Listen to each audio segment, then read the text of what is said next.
ಮಾಜಿ ಸಚಿವ Vinay ಕುಲಕರ್ಣಿಗೆ big relief ಸಿಕ್ಕಿದೆ. ಇವತ್ತು ಜೀವಾವಧಿ ಶಿಕ್ಷೆಗೆ ಒಳಗಾಗಿದ್ದಂತಹ ಅಪರಾಧಿ ಅಂತ ಒಂದು ಪಟ್ಟ ಇತ್ತು. ವಿನಯ್ ಕುಲಕರ್ಣಿಗೆ ಜೀವಾವಧಿ ಶಿಕ್ಷೆ ಇರಬೇಕಪ್ಪ. ಯೋಗೀಶ್ ಗೌಡ ಮರ್ಡರ್ ಕೇಸ್ಗೆ ಸಂಬಂಧಪಟ್ಟಂತೆ ವಿನಯ್ ಕುಲಕರ್ಣಿ ಸೇರಿ ಇನ್ನೂ ಒಂದಷ್ಟು ಜನ ಅಪರಾಧಿಗಳಿಗೆ ಶಿಕ್ಷೆ ಕೊಟ್ಟುಬಿಟ್ಟಿತ್ತು ಕೆಳ ಹಂತದ ನ್ಯಾಯಾಲಯ. ಇವತ್ತು ಹೈಕೋರ್ಟ್ ಏನು ಮಾಡಿದೆ ಅಂತ ಹೇಳಿದ್ರೆ, ಇಲ್ಲ ಈ ಶಿಕ್ಷೆ ಕೊಟ್ಟಿರೋದು ಸರಿಯಲ್ಲ ಅಂಥೇಳಿ ಆ ಇಡೀ ತೀರ್ಪನ್ನು ಅಮಾನತಿನಲ್ಲಿಟ್ಟು ಇದೇ ವಿನಯ್ ಕುಲಕರ್ಣಿಗೆ ಜಾಮೀನು ಕೂಡ ಮಂಜೂರು ಮಾಡಿರೋದು ಹೈಕೋರ್ಟ್ ಇವತ್ತು.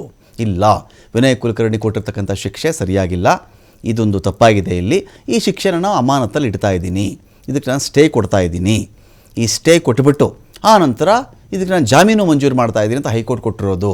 ಇದರ ಅರ್ಥ ವಿನಯ್ ಕುಲಕರ್ಣಿ ನಿರ್ದೋಷಿ ಅಂತಲ್ಲ, ಆ ತೀರ್ಪಿಗೆ ಕೊಟ್ಟಿರ್ತಕ್ಕಂಥ ಸ್ಟೇ ಅಷ್ಟೇ. ಇದು ಅಕ್ವಿಟಲ್ ಅಂತ ಅಲ್ಲ, ನಿರಪರಾಧಿ ಅಂತ ಘೋಷಣೆ ಮಾಡಿಲ್ಲ ಹೈಕೋರ್ಟಲ್ಲಿ.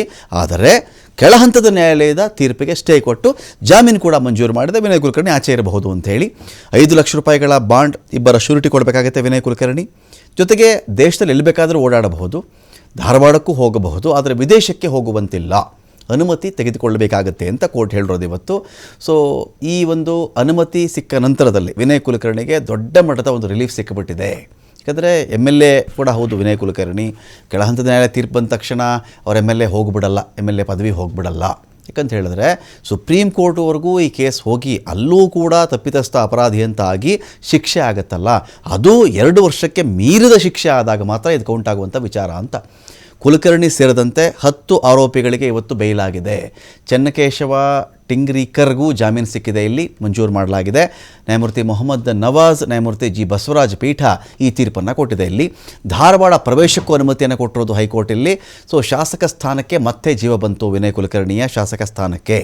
ಸೊ ಹೈಕೋರ್ಟ್ ಆದೇಶ ಪ್ರಶ್ನೆ ಮಾಡಿಕೊಂಡು ಸುಪ್ರೀಂ ಕೋರ್ಟ್ಗೆ ಮೇಲ್ಮನವಿ ಹೋಗುವಂಥ ಚಾನ್ಸಸ್ ಇದೆ. ಸುಪ್ರೀಂ ಕೋರ್ಟ್ಗೆ CBI ಮೇಲ್ಮನವಿ ಸಲ್ಲಿಕೆ ಮಾಡಬಹುದು ಅಂಥೇಳಿ. ಪ್ರಕರಣ ಏನು ಅಂದರೆ 2016 ಜೂನ್ 15ನೇ ತಾರೀಕು ಆಗಿದ್ದಂತಹ ಯೋಗೀಶ್ ಗೌಡ ಕೊಲೆ ಕೇಸಿದು. ಇದು ರಾಜಕೀಯ ವೈಷಮ್ಯಕ್ಕಾಗಿ ಧಾರವಾಡದಲ್ಲಿ ಮರ್ಡರ್ ಆಯಿತು ಅಂತ ಆರೋಪ. ಜಿಮ್ನ ಒಳಗಡೆ ಯೋಗೀಶ್ ಗೌಡನ ಬರಬರ ಕೊಲೆಯಾಗಿತ್ತು. ವಿನಯ್ ಕುಲಕರ್ಣಿ ಸೇರಿ ಸಂಚು ಮಾಡಿದ್ರಲ್ಲಿ ಕ್ರಿಮಿನಲ್ ಕಾನ್ಸ್ಪಿರಸಿ ಇತ್ತು, ಅನ್ಲಾಫುಲ್ ಅಸೆಂಬ್ಲಿ ಇತ್ತು, ಅಕ್ರಮ ಕೂಟ ಇತ್ತು, ಕಾನೂನು ಬಾಹಿರ ಅಕ್ರಮ ಕೂಟ ಕೂಡ ಇಲ್ಲಿತ್ತು. ಸಂಚು ಮಾಡಿದರು, ಪಿತೂರಿ ಮಾಡಿದರು, ಜಿಲ್ಲಾ ಪಂಚಾಯಿತಿ ಚುನಾವಣೆಗೆ ನಿಲ್ಲಬೇಡ ಅಂತ ಇದೇ ವಿನಯ್ ಕುಲಕರ್ಣಿ ವಾರ್ನಿಂಗ್ಗೆ ಹೊರತಾಗಿಯೂ ಯೋಗೀಶ್ ಗೌಡ ನಿಂತ್ಕೊಂಡ್ಬಿಟ್ಟಿದ್ದ. ಆ ಕಾರಣಕ್ಕೆ ಸಿಟ್ಟು ಬಂದು ವಿನಯ್ ಕುಲಕರ್ಣಿ ಪ್ಲಾನ್ ಮಾಡಿ ಸಾಯಿಸ್ಬಿಟ್ರು. ಈ ಒಂದು ವಿಚಾರ ಇಲ್ಲಿ ಬಂದಿದ್ದು. ನಾನು ಇದರಲ್ಲಿ ಇರಲಿಲ್ಲ, ನಾನು ಈ ಪಾತ್ರದಲ್ಲೂ ಇಲ್ಲ, ನಾನು ಎಲ್ಲೂ ಸಂಚು ಮಾಡಿಲ್ಲ ಅಂಥೇಳಿ ವಿನಯ್ ಕುಲಕರ್ಣಿ ವಾದ. ಇದು ಒಳಸಂಚಿತ್ತು ಅಂತ ಆರೋಪಿಸಲಾಗಿತ್ತು. ಸಿದ್ದರಾಮಯ್ಯನವ್ರ ಸರ್ಕಾರದಲ್ಲಿ ದೊಡ್ಡ ಮಟ್ಟದಲ್ಲಿ ಏನೂ ಪನಿಷ್ಮೆಂಟ್ ಆಗಲಿಲ್ಲ. ಯಡಿಯೂರಪ್ಪನ ಗೌರ್ಮೆಂಟ್ ಆಮೇಲೆ ಬಂತು.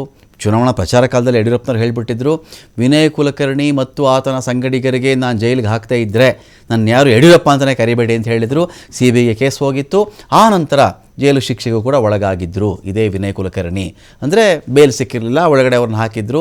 ಮತ್ತೆ ಇವರು ಆಚೆ ಬಿಟ್ಟುಬಿಟ್ರೆ ಮತ್ತೆ ಇವರು ಸಾಕ್ಷಿಗಳ ಮೇಲೆ ಪ್ರಭಾವ ಬೀರ್ಬಿಡ್ತಾರೆ, ಸಾಕ್ಷಿ ನಾಶ ಮಾಡ್ತಾರೆ, ಇದೆಲ್ಲ ವಿಚಾರ ಇತ್ತಲ್ಲ, ಮತ್ತೆ ಇವ್ರನ್ನ ಒಳಗಡೆ ಹಾಕಲಾಗಿತ್ತು. ಇದೀಗ 15ನೇ ಆರೋಪಿ ಮಾಡಿದ್ದು CBI.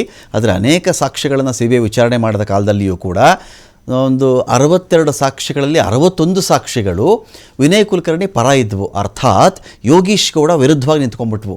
ಆರಂಭದಲ್ಲಿ ಯೋಗೀಶ್ ಗೌಡ ಪರವಾಗಿ ಮಾತನಾಡಿಕೊಂಡು CBI ಎನ್ಕ್ವೈರಿ ಮಾಡುವ ಕಾಲಘಟ್ಟಕ್ಕೆ ಎಲ್ಲವೂ ಕೂಡ ಯೋಗೀಶ್ ಗೌಡ ಪರವಾಗಿ, ಅಂದರೆ ಪ್ರಾಸಿಕ್ಯೂಷನ್ಗೆ ವಿರುದ್ಧವಾಗಿ ಡಿಫೆನ್ಸ್ ಪರವಾಗಿ ನಿಂತ್ಕೊಂಡ್ಬಿಟ್ಟಿದ್ವು ಅಂಥೇಳಿ. ಹಾಗಾಗಿ ಈ ಕೇಸ್ ಒಂದು ರೀತಿಯಲ್ಲಿ ಖುಲಾಸೆ ಆಗುವ ಹಂತದಲ್ಲಿತ್ತು. ತದನಂತರ ಮತ್ತೆ ವಿಚಾರಣೆ ನಡೆದು ಒಂದು 2 ತಿಂಗಳ ಮುಂಚೆ ಇದೇ ವಿನಯ್ ಕುಲಕರ್ಣಿಗೆ ಜೀವಾವಧಿ ಶಿಕ್ಷೆ ಆಗಿತ್ತು. ಈಗ ವಿನಯ್ ಕುಲಕರ್ಣಿಗೆ ದೊಡ್ಡ ರಿಲೀಫ್ ಅಂತ ಹೇಳಬಹುದು.